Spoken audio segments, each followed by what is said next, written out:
Today we are going to be introducing some of Boo's Spoods. I will butcher names, deal with it. First we have Bruja, Tlilocatl vagans, the Mexican red rump. Next we have Spawn, Acanthoscurria Geniculata, the Brazilian white knee. Then we have Sasha Darling, the Chromotopelma Cyaneopubescens, the green bottle blue. First is my Bruja. She is a confirmed female Tlilocatl vagans, formerly Brachypelma, commonly known as the Mexican red rump.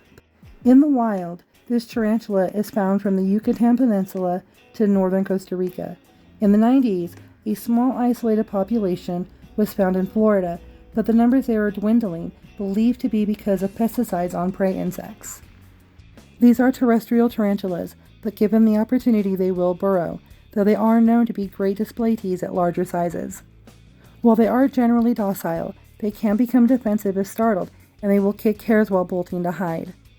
Females can live up to 25 years, growing into a hefty spider with a 6.5-inch leg span, while males only live about 5 to 8 years, with about a 5-inch leg span with longer legs and a lanky build. I got Bruja as a freebie after a mishap with another spider I had ordered. I was actually kind of avoiding getting the tea vagans because of the stories of the species and its tendency to be rather spicy. What I got instead was a very shy, not defensive tea. While trying to rehouse her, she refused to move out of her jar. I had no defensive response at all. No bolting, no threat pose, no hair kicking, just a stubborn refusal to move. Once I finally got her out of her jar, she very quickly scuttled off behind a plant and hid face first in dirt. I thought it was adorable. She then spent the next 3 days digging a very deep burrow. After about a week of hiding in there, she graced me with her presence, and since then she's always been out. She will go back to her burrow, if startled, but not in the bolty kicking hairs as she goes kind of way. I am under no delusion that she is absolutely a hair kicker. She has some rather noticeable bald spots. I guess I just haven't earned that punishment. Yet.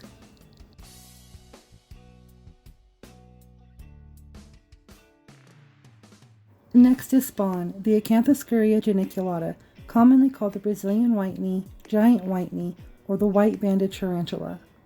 Native to the Amazon basin in northern Brazil, these tarantulas come from a wet and tropical climate with a lot of rainfall and almost no dry season. The A. geniculata is a terrestrial species, but will burrow with slings. As juveniles and adults, they do need to hide in their enclosure, though they will spend most of their time out on display. They tend to be nervous and defensive and can be quick to kick urticating hair.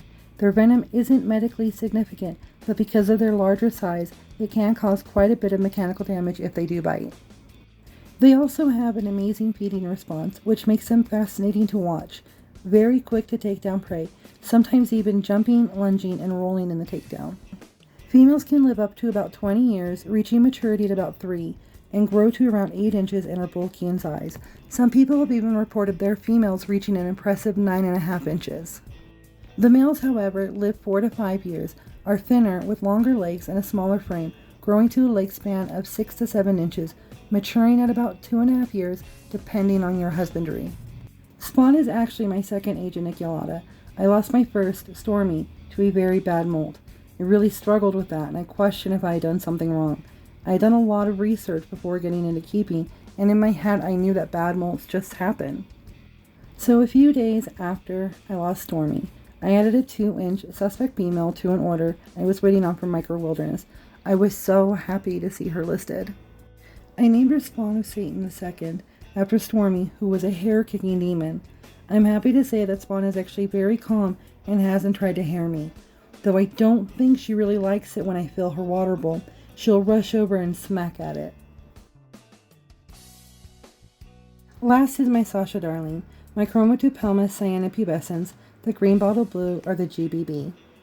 Native to northern Venezuela in the Paraguay region, the GBB, like the other animals and plants from this area, have adapted to very dry conditions. This is one of the many reasons the GBB is often recommended as a good beginner tea. Even as slings, they are very hardy and don't require much moisture. The GBB is considered to be semi-arboreal, and they are very heavy webbers. Over time, they will cover their entire enclosure with webbing, creating a very impressive scene of a white backdrop that this colorful tea will sit out on most of the time. They are rather docile most of the time, but can turn skittish and bolty. Some people say they are quick to kick hairs, but I have personally not seen that from mine. As with the previous teas, the females live longer and are larger. Females live 12 to 14 years and can grow to 6 inches, and the males live about 4 years and reach about 4.5 inches. Sasha was my first tarantula, and at the time I thought she could be my only tarantula. I for sure did the new keeper thing and bothered her way more than I should have, but after watching her eat the first time, I was well hooked on tarantulas and wanted more. I'm absolutely loving watching her grow, seeing the changes in her size and pattern every time she molts. Now, I don't actually know if she is a female, but I made that choice when I got her, that I would refer to her as one, hoping she would turn out female. So that's it for now. These are just 3 out of my 24 Spoods. I am really new to keeping and only got my first spider about 5 months ago. I have loved this journey so far. I have fallen in love with these amazing creatures. Yes, there has been a few bad moments and I have experienced my first loss, but even that has made me want to continue. I want to document this journey, my growth as a keeper, as well as my animals. I would also love to share this with others. I have learned a lot myself from other people. I have found a lot of information on places like Reddit and arachnoboards, but also on YouTube. I have enjoyed watching and learning from channels like Tarantula Cat, The Dark Den, Tarantula Collective, Tom Moran, Exotic Slayer, and Reptiliatus. All of these people are a wealth of knowledge, but one has really stood out for me, and that was Kat. Going back and watching her start with a few teas and gain knowledge and share that, it was really fun and interesting to me.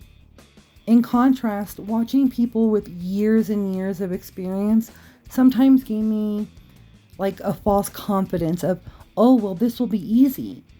I wasn't as prepared as I thought I was, and I think sharing the other side, the newer keeper perspective, could be fun. So if you somehow found this video, I hope you enjoyed it, I hope you learned something, and I hope you come back for more.